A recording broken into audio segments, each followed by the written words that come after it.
when I say small business, I mean like I had my dad and my husband build the desk. I had my dad and my husband build the fitting rooms. It's just me and my mom here working. I'm up at 3 a.m. picking out the clothes when my son is sleeping, placing orders and stuff like that. I do all the paperwork. I don't want to expand. I love everything about it. I love keeping it small. Honestly, the goal is to just keep doing what I'm doing. Welcome back to New York's Business Podcast. My name is Jacob Restituto. I'm the host and owner of Restituto Media, a full-service photo and video company based out of Long Island, New York. Today I'm with Kate, with Kate's Vintage Rose here in Stony Brook. So I appreciate you, Kate, so much for taking the time. Thank you so much. I appreciate it. Looking forward to hearing this conversation, hearing the story behind your business. Thank you. First of all, I want to say I love the Stony Brook area. My wife went to school up in Connecticut. I used to take the ferry out of Port Jefferson all the time. So this drive out here is very familiar, very familiar, but also very nostalgic to me. And I love taking 25A out here. Yeah. So I appreciated coming out here, and this drive is very relaxing. So you picked the perfect spot. Yes, I love it here. And you're in a really cool just row of stores, a really great spot. So yeah. Tell me a little bit about, first of all, who you are, and then also just your location. So my name is Kate, and this location, I kind of just happened upon it. I was in a much smaller location that I kind of randomly just chose. It was the first landlord who called me back, and I was like, okay, we're gonna do this, you know. Spent 2 years down there, and when the opportunity came up to potentially move it down here, I knew it was kind of like a dream to happen, because it's almost like a fairy tale. Well, your store fits perfectly within that fairy tale, with the vibe of your store. Everyone always told me, oh, you belong in Stony Brook Village. So I had to come down, check it out, made a phone call, and it all just kind of, it works out if it's meant to be. So here I am. Yeah, it's beautiful. It's a perfect spot. So tell me a little bit about yourself, and then how you fell into this industry, because it's a very unique industry. Yes, so it's a little bit of an unusual, I guess. I went to school, did the fashion thing, worked in Manhattan for a little bit, hated it. You know, because everything's on the computer, you know, in the TV shows you see all these designers with the fabrics and they're doing their thing. And that's not really what happened. So I went back to waitressing for a little bit, kind of thought about what I wanted to do, ended up, there was a very small bridal boutique nearby. Worked there, fell in love with it, emergency with a dress. I knew how to sew a little. And from there it was like, okay, can you customize this? Can you make this veil? Can you make this dress? And then fell in love with making kids stuff eventually. Worked in bridal for like 7 years. And then everyone thought I owned that place. So I was like, okay, maybe I could own something. And then wanted to step back from bridal because it's super stressful, you know, all the time. But I still wanted to be a part of like people's special occasions and stuff like that, just in a different way. And then the idea of, okay, let's try a boutique and just see what happens. And here I am. So who would you say your typical clientele is at this point? I would say, I mean, I tell everybody, it depends on your style. I have the full range. I have 5-year-olds come in, finding little pieces that they love, their hair clips, sometimes they'll do a little sweater.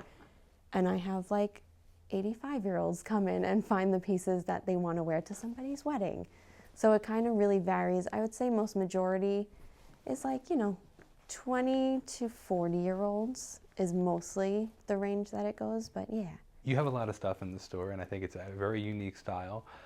Really, what's the word I'm looking for? It's super feminine. Sure, okay. It's a particular style. Can you elaborate on that style? Yeah, so it's basically my inspiration behind everything that I look for when I go to these brands is, imagine you're upstate, you're in a cottage, wildflowers all over, what do you put on?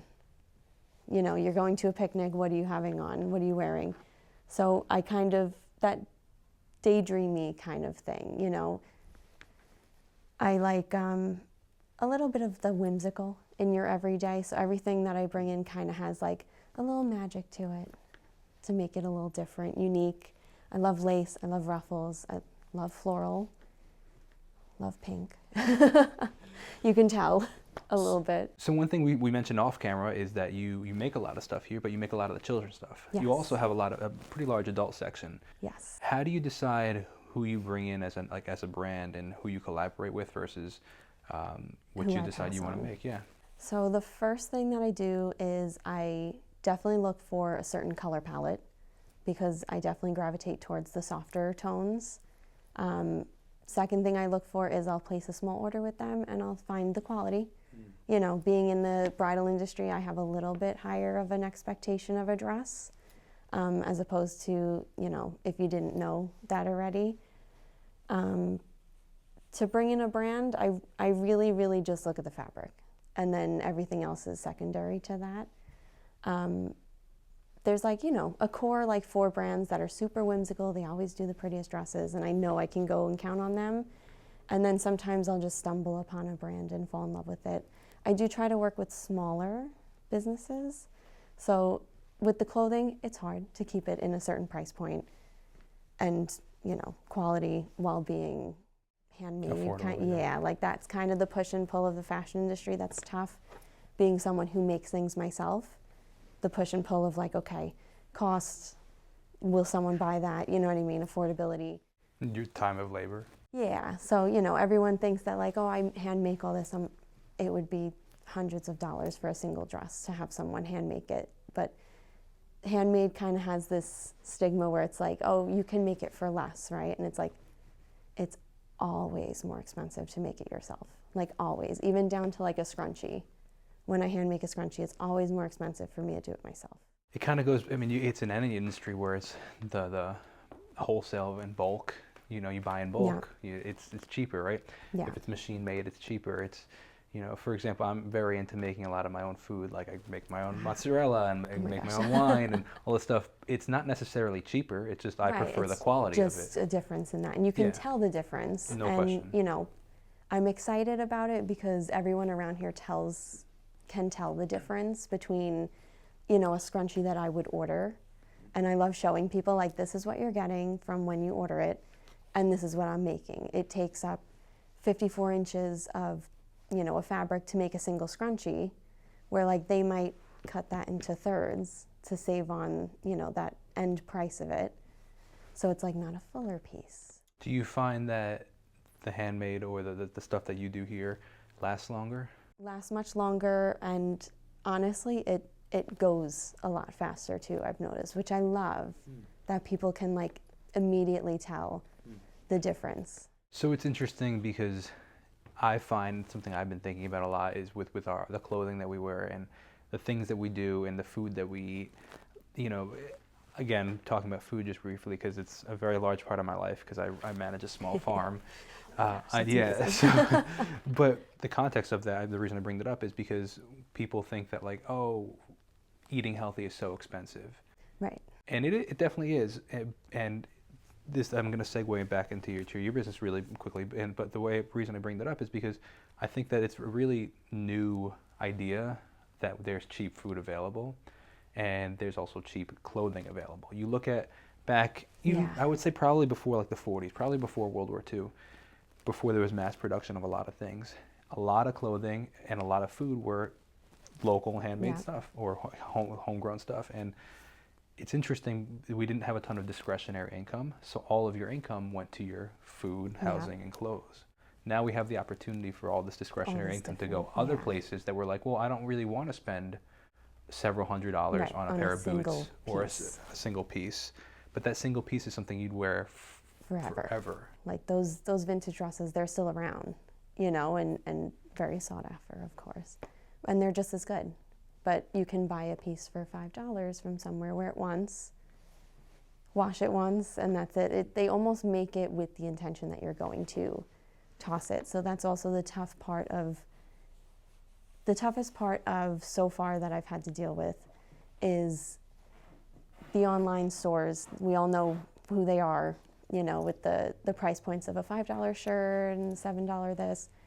They will take these brands' designs, post them, you know, what you see is not what you get, but people will come in and say, oh, I saw this dress on you know, this website for like $10. And I'm like, you can absolutely go and order that. Please do. And then bring it in and do the comparison and you'll see the difference. And they do, which is validating. Do you find it difficult to convince people of the price point, or when they're typically coming in here, they understand the value behind it? So because I started in such a small local area, my price point is more affordable than some might think in the area. So 99% of the time, they appreciate that it's like somewhere in between. It's a boutique, you know, things are not going to be $10, but it's not a $200 dress, you know? So it's that fine line in between where you don't feel too bad about it. Very interesting. Yeah. So what I often think, and I think a lot of business owners, people that are interested in business, is when they pass a small boutique, they question, how does that place pay the bills? Yeah. Where does the income come from? And I'm curious, just from your perspective, you've been around. So I see that the 3 years. Is that 3 years in this location, or 3 years in business? 3 years, like in total, from me starting this whole thing to now. Which is a great feat. I mean, So 1 year down here. Which is again a great feat. Yeah. In a great spot, and learned a lot of lessons. I'm sure, absolutely. But that being said, to make it 3 years, you know, you have to make sales, and I'm curious where. Can you speak on that? Like, oh, how does this place stay in business? Yes, I get that a lot. My favorite, my mom helps me out down here often, and our favorite thing is when someone pokes their head in and they go, "Are you doing okay?" Really? Yeah. It's so insulting. Yeah, that's our personal favorite, is when they're like, "Are you just a random stranger?" Yeah. That's and, crazy. You know, if I'm changing the window, sometimes they'll say, "Oh, are you done?" So yeah, like it's very tough. But what pays the bills is, honestly, I tell everybody, a lot of my handmade stuff, I'm going to be honest, is like what people come to me for, which is amazing. It's kind of, that would be the goal, right? Yeah, if I was able to open a shop that I just did custom stuff, but it's just me. So that would be an awful lot on one person. But definitely, I think what kind of makes my shop different is, like, when you think small business, you think like, you know, they have like 10 employees or 5 employees, and it's a small business, and like, yeah, they like this and they like that. It's literally just me. So like when I say small business, I mean like I had my dad and my husband build the desk. I had my dad and my husband build the fitting rooms. It's just me and my mom here working. I'm up at 3 a.m. picking out the clothes when my son is sleeping, placing orders and stuff like that. I do all the paperwork. So I think that translates in like how people react to the shop, because they can tell like it's all one person. It's not like you walk in and you don't know who you're dealing with. It's like you walk in, you know I'm here. You know who you're talking to. And you know, it kind of becomes more like family kind of oriented, and I think that resonates with a lot of people more so than anything else. Is like they bring their kids in, and then like, you know, we have a whole conversation, and their kids love coming in. They make me scrunchies of their own and their own artwork, and I put it on the wall. So it's just like it's a community-based thing, and that's kind of was always my goal. Speaking of community, do you find that your biggest clientele is the local community, or do you find that people are coming when they're just from out of town and they pass by, that they're making a purchase? So during the summer, there's like a wedding venue down there, and people, this is almost like its own little vacation spot. So during the summer, it's a lot of people from out of town, but at the same time, it's a heavy built community in Stony Brook, which I absolutely adore, because it's always like a familiar face, you know, walking by, and this is my friend, this is my cousin. They start to bring everybody else in to come say hi. So yeah.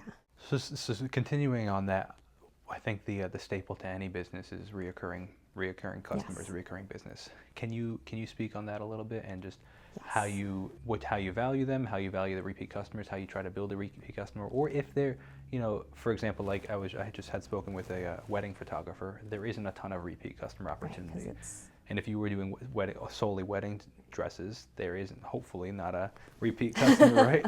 I mean, you get referrals like, oh, the repeat customer for her wedding might be like, oh, the brother gets married now, she's shooting his wedding as well. But can you just talk on that a bit? I run my business a little bit different.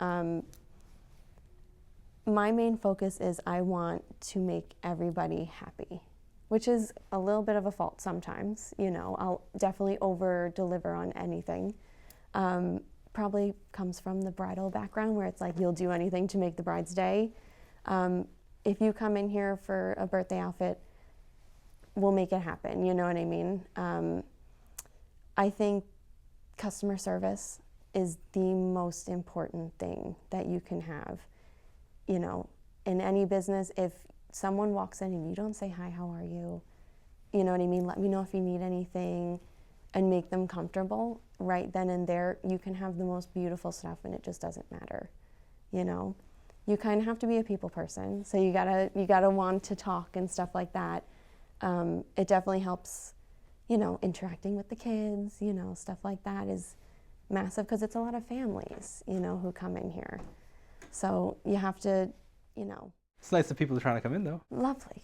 I love them all. And they're probably just coming to say hi, which is amazing because there's, you know, a group of people who just come in and they sit, have coffee, and we chat for a little bit. That's cool. Yeah, so it's like, it's really heavily community based down here. That's great. But as far as like repeat customers go, it's all about the experience you give them.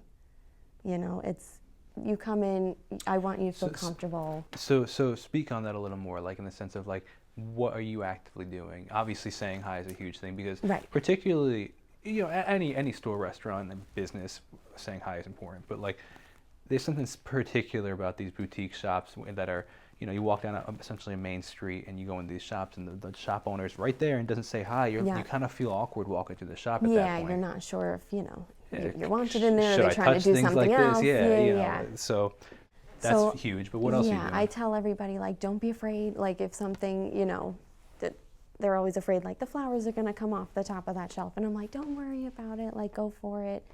You know, I ask them, of course, the occasion. You know, you start the small talk, the occasion they're going for, kind of help guide them through the store a little bit. But people coming back, I think it's just all about customer service and being kind to them, and kindness goes a very long way in everything. It's underrated, I think. Kindness is underrated. Kindness, I mean, I don't have a business degree. I like to tell everybody I failed math. Math is not my subject. You know, and still, how am I here is kind of everyone's question, and it's like, you have the passion behind it, and that will get you further than any degree, any, you know, education that you can get. Love education, but you know, if you don't have the passion behind it, but you just know what to do, it really shows. And I think that as you go through business, you go through the school of hard knocks and learn what to do and what not to do. Yes, you learn very quickly. And you're still learning. Hopefully on a small scale. My father owns a business, and one of the things he's always taught me, and I was really grateful to grow up in a business owner household, so it's very different. It's a different, do your parents own businesses, or? They don't, but. So your kids will, you know, grow up in a household where it's like the conversations at dinner are very different, and like, hey, business is slow, or business is not slow, or business is really busy, and you know, how do I just handling the hardships of ups and downs, and just dealing with the stress, you know, feast and famine is something, you know, it's a real thing. Yeah, and learning to manage that, you know, especially some work that might be seasonal. Yes. You know, like for example, I'm sure this area is significantly busier in summer, June spring, than January. January's tough, you know, no matter what. I feel like no matter what industry you're in, January's always tough. But yeah, you learn the lessons, hopefully on a smaller scale. But I feel like the lessons stick better than if I was like, you know, anyone can tell you, oh, be careful because, you know, when this happened, but until you're like, oh, got it, okay, that happens, got to prepare next time for that. I feel like you learn the lessons better yourself. Sure, no question about it. I want to talk inventory briefly because you have a lot of inventory. Yes. I want to talk about how you decide like what stays and what doesn't stay. So, for example, we talked about how you decide who stays or who you invite in as a vendor within the store. If something's not moving, do you just hang out there until it does move? Do you decide, okay, I'm going to do something else with this? What does that look like with inventory? So, typically, I'm very, very lucky that whoever walks in the door kind of fits the style that's going on. So I have to say I'm very lucky that it pretty much consistently goes through. Every once in a while there's like a dress that doesn't quite, you know, meet this or meet that, or like something's a little off with like a shoulder strap or something. I will go in and I will alter it myself. So like if something needs a little lace on it, or it needs like redoing, I'll customize it myself, See, which that's is a interesting perk because that I have. you that have the other- opportunity to, hey, this isn't working. Let me make it into something else. So it's almost a new product. Yes. That's really cool. Yeah, I don't know. I always give all the other shops major credit because things will come damaged. And like to me, I'm like, okay, I'll fix that little piece of lace that's hanging. Let me like repair that, and put it back. And like I can rework stuff, but I don't know what they do when they can't rework stuff, and it just has to be like, it is what it is. Yeah, lost cause. Yeah, that's tough. But yeah, people kind of come in looking for those pieces that I reworked specifically. So that's kind of fun too. Which is also cool because it's a opportunity for a problem that ends up being a blessing in disguise. Yeah, and it's usually like the coolest piece that everyone loves to work with. And but yeah, I've been very lucky with inventory that typically everything moves and/or I remake it into something else. Whether it's a shirt that has a really cool pattern but it doesn't fit nice, and I make it into a scrunchie instead. So it doesn't even have to be clothing. It could be something else. Sure, very interesting. Let's talk marketing briefly. You've been here 3 years. How much of that is organic? Just, hey, we're here, or how much of it is marketing? I know that you have some news. You've been on some news cycles. From my end, it has been everything I've done is 100% organic. That's And impressive. I believe in doing that because then the right people find you, and you don't have people who don't get it coming in just because they happen to have seen it. Going back to community again, I love the community aspect of it, and I almost feel like I'm building like call them like the little Vintage Rose family, So the right people will walk in and find you, and I firmly believe in that. Even like the newspapers, they reached out to me, because they saw a giant bow in the window, and they're doing something on bows, and it fit the idea. Where does the name Vintage Rose come from? So when I was working in bridal, my favorite Swarovski crystal color was this pretty pink color, and it's called Vintage Rose. So that's kind of where it came from, was my favorite Swarovski crystal color. Where do you see yourself going in the next couple of years? What's the goal? Honestly, the goal is to just keep doing what I'm doing. I love everything about it. I love keeping it small. I don't want to expand. I like keeping it a little more intimate of a place. I see myself just continuing to do what I'm doing, hopefully taking on a little bit more dresses to customize in the future. But yeah, growing like brand-wise, because you have to kind of be known a little bit to sometimes get in with certain brands. So in what sense? Can you elaborate on that? So like they want to know, which rightfully so, they want to know like if my brand's going to be in your store, it has to be like reputable, fit a certain, aesthetic. So you're saying the brands that you work with, some of them are particular about the stores they go into? Yeah, which is nice, you know what I mean? It's good because then it's a little bit more exclusive, but yeah, you got to have like a little bit of a background behind you to kind of get in on some of it.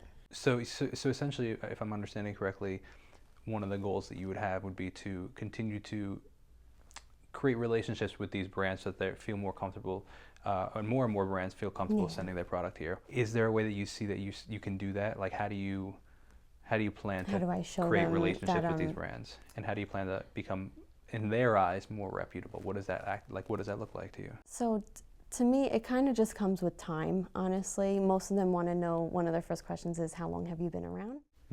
Which is fair. If you're just starting out, you never know where it's going. Hopefully 3 years in helps a little bit. I know they say the main goal is 5, till you're kind of like really elevating. They say that because I think it's like 80% of businesses fail within 5 years. Yeah, so those if you make it statistics past, scare me. but you're over halfway there. So if you make it past that 5-year mark, and there's no reason to believe you won't be. Yeah. So if you make it past that 5-year mark, it might be even high. It's like maybe 95% or not. Yeah, like if you make it past 5 years, your chances of staying in business go up incredibly. If you choose to keep it going. Yeah, it's definitely the consistency, showing up even when even during those slow times. I think they like to see that, because they know like January, February, March is going to be like a little calmer, but showing that like I'm showing up every day, even if, I'm not seeing a return right now. You have to show up and show 100% every time, no matter what's going on. I think they look for that too. So I want to talk about the slow times in a second, but while we're still on this topic of the other brands, like who you bring into your shop, if they're vetting who they're working with, does that mean that do you purchase the inventory to keep in here, or do they send it on consignment and then you send them a check when it sells? So I purchase it straight up front, Which I like. Agreed. Because then it feels less pressure. I've done both because I work with small businesses with like the candles, the accessories, all of that is smaller businesses. So it's a lot of like handmade. Some of them prefer to send stuff and then like, as it sells, then I pay them for it. I definitely prefer the less pressure of, okay, it's here, it's paid for, and we'll figure it out from there and do what we have to do from there, for sure. Yeah, as opposed to now it's just taking up space, it's not selling. Yeah, and if it's not selling, then I feel pressure to the brand. People pleaser too. It's kind of like now I feel terrible because like, now I gotta send all the stuff back. Where if I just bought it, like I can bundle it cute and kind of help to move it that way. Less pressure. Sure. Let's talk about the slow seasons briefly. How do you combat those seasons? Do you just plan accordingly? Do you just muscle through? What does that look like? So that is part of learning the hard way. Elaborate. 3 years in, still have to learn a little bit, of course, to think ahead. We're getting better at thinking ahead, but definitely, it's so easy to get excited during like the height of the holiday season and stuff like that and be like, this is fantastic, let's order, this, let's order that. And then realizing, oh, okay, January hits, kind of quiet. How do I get through it? I'm, again, fortunate that like I can take on some alterations and I can, kind of push my way through that way. So I enjoy that aspect of like I can use my certain creativity and skill to kind of push my way through. I mean, I've made puppy wedding dresses to push my way through. You kind of just, if you want it, you'll find out a way to do it. I'll take on alterations, even though after bridal, I hate alterations. And I try to stay away from it, but certain things where it's like, okay, we got 10 days, let's make this work. We make it work. Yeah, that's the interesting side about owning a business. You enjoy about 80% of the stuff that you end up having to do, and sometimes you just got to pay the bills. And or even within the things that you enjoy, there are aspects of things like that kind when of it's when it starts to just be like, okay, it's a chore, then it's like, okay, it's a little tough. But do you change inventory with the seasons, or is it pretty much the same set throughout the year? So I change inventory with the seasons. It's always the same colorways, so it's always like the pastels and the brighter color, because I find even in the winter, things start to look a little like meh. So it's nice to walk in and it's just like bright and springy, and now you can layer with the dress instead. So I kind of always keep a spring summer vibe, but I'll add in an additional, so I don't have to change out like dresses. I can change out the pieces that go on top. So now you're layering a sweater on top of this dress, and this jacket with that, and it kind of molds it into being multi-seasonal, which I love. How often do you find that you purchase based on your own taste? 100% of the time. Do you find that you end up wearing your own product? Yes, I do. I mean, that's the best way to go about it. Oh, look at that. That's beautiful. Is that something that you made, or is that's cool? Can we see that again? Yeah, absolutely. So something like that, how long does that take to make? Takes me probably about 3 days from start to finish, because I'll do like the quilting first. So basically 2 to 3 days, and it's because I'll like quilt the fabric in a sheet first. So when you make say a blanket. 2 to 3 days, is that 8 hours a day, or is that just? That's the full day. Yeah. Oh yeah, okay. Yes, so for reference though, for people, like you see the leather jacket, you see the work, just in general, like a leather jacket typically isn't that cheap, you know, unless you're buying super cheap leather jackets. Right. But yeah. Which then that, you don't want to customize. Yeah. But then at that point though, I mean, 2 to 3 days that's 16 to 24 hours of work. It's a lot. Yeah. On top of then the cost of the product and You know, but continue. But I just want for reference why, you know, why something would might cost a little bit more. Yeah, custom always costs more because you're paying for someone's time that they're putting into the garment, and this was a hard lesson for me to learn. But you're also paying for all the years of them learning that skill, which we as creatives tend to really forget. That, like, I didn't wake up one day and was like, oh, let me do this whole, you know, thing on the back of a jacket. Like, that was years of me making mistakes, messing it up, spending money on another jacket and redoing it. So, you know, you kind of have to count all of that in towards that. Yeah. I think as a consumer, because we're all consumers, even as a business owner, as a consumer, but also as just fellow business owners when you go to other business, I think that's something really important to keep in mind, that you're also paying for the experience that the business owner has, in the sense of it could be anything from a wedding band to a boutique shop owner, to also, like, what I find interesting too, and I think that people forget, is like a bit of the influencer work, you know, going into that whole world is like, oh my gosh, they're getting paid $1,000 for this Instagram post. Well, yeah, but it also took 6 years of building this Instagram to get there. So when they made a penny a day instead of anything else, and now at this point they can charge those days of like not making anything, you know what I mean, when you're in that, and it's like, yeah, that all counts towards your final where you are now, because people say, oh, I can do that, and it's like, okay, go for it. Sure, please bring it. I would like to see it.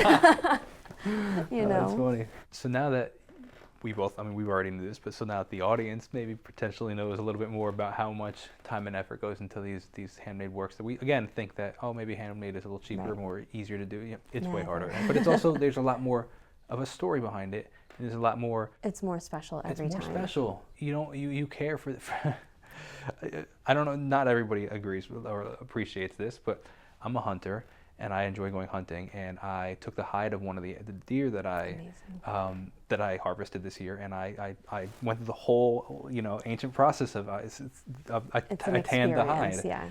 And now I'm like, this thing is so cool. I had it everywhere. I had it on my couch. I had it. Yeah, I had it in my truck. As the back. And it's something you did. It's something I did, but also just to add, like, all that. Even if I didn't necessarily do it, and I knew that somebody else did, just the fact that the time and the effort, and also just this wasn't made in China. Right.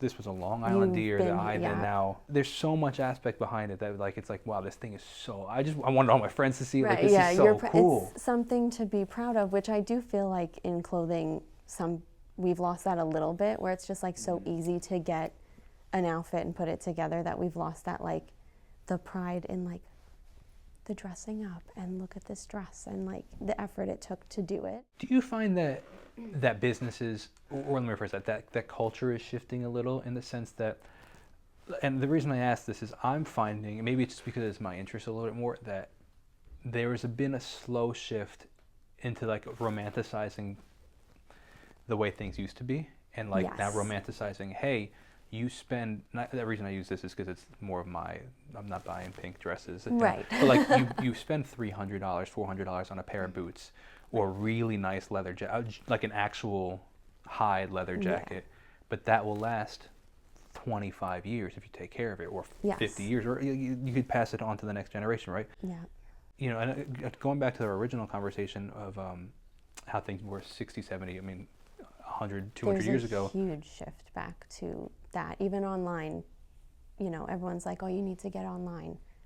People don't want online anymore. They want to go, they want to see it, they want to try it on, they want to come in with their friends, and it's an experience that, like, just clicking a button doesn't give you. Well, I've also found that in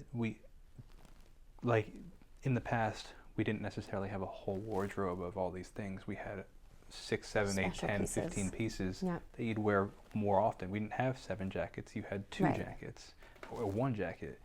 And but if you have one, so you might have a whole bunch of these cheap jackets. They only last for 2 years, and or a year, and then you got to move on. And you got to move on, and you end up spending just about the same amount over the span of time. That's what we don't realize is it's costly right now, or it's costly over a certain amount of time. It's all the same.